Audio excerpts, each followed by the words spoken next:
Well, Karl, it's happened again, and that is my worst nightmares from high school dating have now showed up in B2B sales. Welcome to another episode of the Framemaking Sale.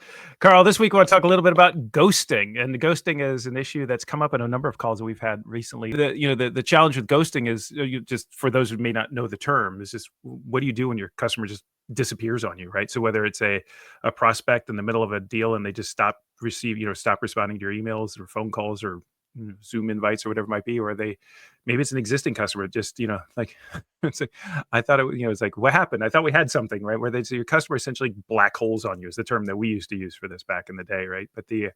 Um, and there's a really interesting question because the question was posed to us is, why does this happen? One, why does it seem to happen more now than ever before? And perhaps most importantly, what do we do about it? And it seems like it's just a great sort of context to discuss some of the big themes from Making Sale and all the workshops and the keynotes and everything else that we're doing. Really presents, I think, actually a pretty compelling answer to this question of what do we do about ghosting.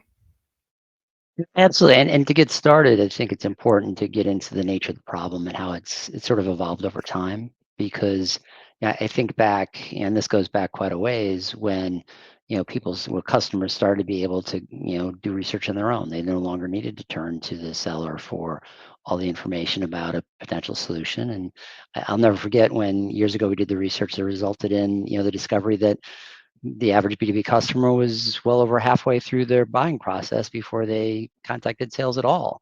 And again, that was in response to so much being available through websites, and then of course, then content marketing and marketing automation, and the absolute overwhelming amount of information and thought leadership exploded. But the problem only got harder until more recently. Again, data highlighted that that where not only are customers able to learn on their own, but that their preference is increasingly to have a rep-free experience. And that's where the data we saw that roughly 3/4 of B2B buyers, if they could, would prefer to buy without any rep involvement whatsoever. And it just highlights how, again, the advance of technology has enabled customers to do things on their own, which has really created challenges for sales to have that, for that there to be that reason why a customer would want to talk to sales at all. And now with AI only being kind of the next technological advance, it's only getting to a situation where customers can do more and more, and the role of why the seller would be needed or wanted, it comes into more and more question.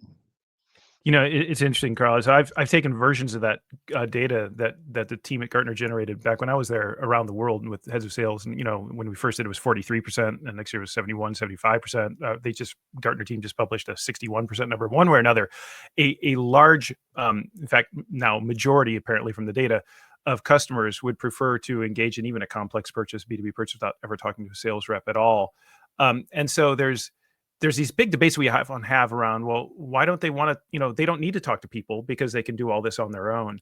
And the thing I think we want to emphasize here, and particularly with frame making, is something really important about this data point, which is what the data, let's talk about what the data says and doesn't say. What the data says is that customers would prefer a rep or a seller free experience. It does not say necessarily that they would prefer a human free experience. And I think that's a really interesting and important distinction to make, because effectively, I think what customers are saying is whether or not they are able to engage in a purchase without talking to a seller, they would prefer to engage in a purchase without a seller, simply because they just don't see a lot of value. Again, that we're just the messengers here. So we're just reporting the data. But and I think it's especially interesting, to your point, and urgent in a world where I could do so much more now than ever before with AI. But I think the very experience I had recently with AI is a telling story of just this, how important this distinction is between sales engagement and human engagement. So, and Karl, so bear with me because you know the story a little bit, but it's actually a true story. Most of my stories are true, and this one actually is. But I was recently just personal story. I was online watching some video, as one does these days, for hours and hours on end. And there was an advertisement for, I don't know, high-end artisanal human grade dog food. And I've got a rescue dog, and I love it. We all love our dogs, right? And like everyone's dog, my dog has digestive issues. And I watched this ad and I thought, oh my gosh, I'm a horrible, horrible dog owner. I need to get my dog better food and get over. So I figured, well, I don't know what to buy. You know what I'll do? I'm going to do what we hear all the time customers are doing to sellers. I'm going to go onto AI. And I'm going to use in this case, I happen to use Copilot, but I'm going to use Copilot to figure out like what are the different options, how do they compare to each other, what are the advantages, what are the disadvantages, what is the pricing, what are the, what are some common customer testimonials. And so I did that. I put all this in as a series of prompts, and I asked AI to generate a table in table form with all of that information. Effectively, what I did is I asked AI to build me an RFP. And the reason why this story is interesting and relevant is because that's what we hear so many customers experimenting with now in the B2B side, even in complex sales, is how can I use AI to essentially to do a lot of this research, but not just generate it, but to synthesize it and to come to conclusion. And just like in that case, sure enough, Copilot spit out, just like I asked it to, a table, it's here, and I exported it and I printed it out, and I was all excited, like, look, I made a table in AI. I was like, I took it down and showed it to my wife, and we looked at it, and sure enough, exactly as I asked, it's like, here's the different advantages, here's the disadvantages, here's the pricing structure, here's why you should go with this one, and ultimately a recommendation. And based on everything you've put in about the aspects of your dog or your characteristics of your dog, here's the one we should go with. And I looked at that, Carl, and I thought, that's really interesting. Okay, so that's what AI thinks I should do. Great. And then I set that paper down and said, yeah, I still know what to do. And I showed to my wife, I said, what do you think we should do? And she said, no, I'm not really sure what we should do either. And so we set that piece of paper down, and it's still sitting down on the kitchen counter. 3 weeks later, we've done nothing about it. And it was such an interesting telling moment to me, because what I really thought at that moment is not, I need to go buy that dog food because AI says I do. What I felt really is, I wish I could talk to someone about this. I wish I had, like, I don't know, a neighbor, someone I trust, someone I know, someone who's got some information, someone who's got a dog like mine, that I can, and to share their experience, to see if other dog owners like me have had good experience with this brand before I just trust AI. What I'd love is sort of a human confirmation and sort of a human coach to walk me through this. And I think that's why I think this distinction between a rep-free experience and a human-free experience is so telling, is because AI, there seems to be like this missing bridge, at least opportunity, that still exists, whether my story is telling for B2B more broadly or not. We'll go out and research that. But I think it is indicative of this moment where customers say, I still kind of want to talk to someone about this. And that to me is not just we started with a problem for sellers. I think that to me is the opportunity for sellers. Yeah, and that's where, again, this distinction between, well, this question, what is the role of sellers going forward with the explosion of AI? It really, again, the research is so helpful, because as people have studied this question of what we as humans, as we engage increasingly with AI to solve these, complex questions, such as what kind of food my dog should eat, and I similarly have a rescue and know how important that is. But at the end of the day, what do we actually trust from that source, right? As well as what does it do for us? And as a delivery of information, sure, AI can hallucinate. We've all seen the many examples of that are often pretty comical, if not terrifying.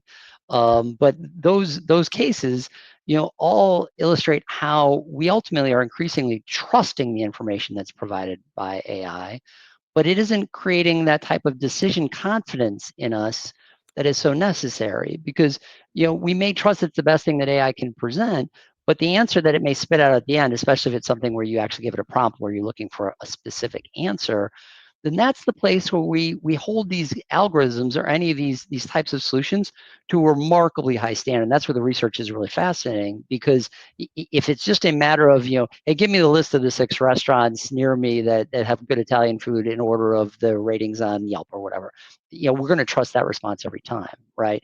But when it comes to that context of really understanding me and my needs or my dog's needs, then that's where unless the algorithm is proven to be absolutely foolproof, then we as humans just fundamentally still don't trust it. And that's the nature of our relationship with AI, at least the most recent research I've read. And so in that world, then we still are looking for, to talk to someone like me, or someone that can connect me to someone like me. They can share hey, have you tried some of these things? Do you have a dog like my dog? Do they have common experiences? And that's the thing that we continue to hear from B2B buyers, that yes, the data, the information is enough to give me what I need to know, but it isn't helping me feel what I need to feel to actually make the purchase, which is that confidence in my own decision making. And that is, in many ways, the single biggest insight from the Framemaking Sale and the entire body of work and all the workshops we've built around it, is this idea that the single biggest driver of a high quality, low regret deal is the degree that customers have a sense of confidence in the decisions that they're making on behalf of their company. As we've talked about in previous episodes, it's not so much confidence in you, your product, your solution, you as an expert, you as a trusted advisor, you as a thought leader. Rather, what they're really looking for is confidence in themselves. And what's so interesting is that what we often solve for in sales is my role as an information provider. And I think that's when we get all nervous about customers learning on their own, is because, well, I'm an information provider. Now they can get information from elsewhere. What's my role?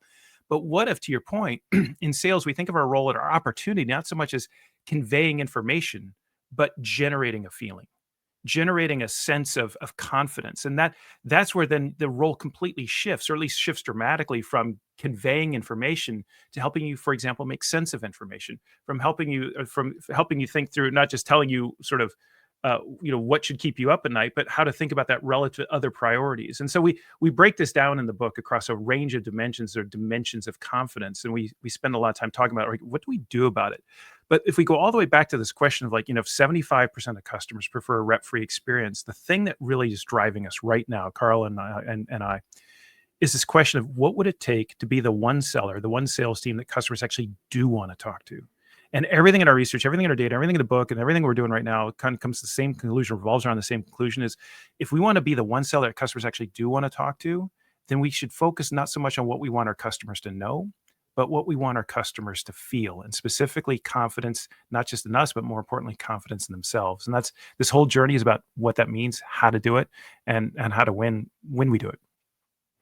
Yeah, no, that's exactly right. And that's where we focus so much, and we've talked about this in prior episodes, on this idea of the mindset, right? The frame making mindset, to have the role of sales be to help the customer make the best decision they can.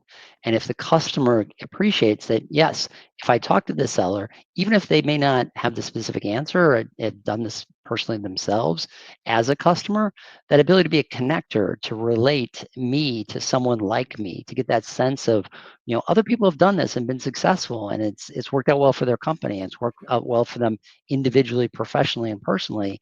Then all those dynamics really come together to influence that individual decision confidence, and then ultimately the collective decision confidence that causes the buying group to come together and actually make the purchase. So if really the advantage of AI is to offload low value activities from humans, such that humans can focus on higher value activities, it begs this question: is like, what are those higher value activities that humans really can and should focus on? And that's really what frame making is all about, is this higher value interactions of the way I show up with the customers to help them feel better, more confident, more decisive in their own decisions. So if you're interested in this journey, because it is a journey, we are so excited to go on it with you. The book goes on sale, Karl, on September 9. So you can pre-order now online wherever you buy books, and we're getting close to sales kickoff booking season. So if you'd like to get this in front of your team, there's all sorts of ways we can do that, and certainly before sales kickoff season as well. So stay tuned, more to come, and we'll keep breaking it down for you. Cheers, everybody. Thank you.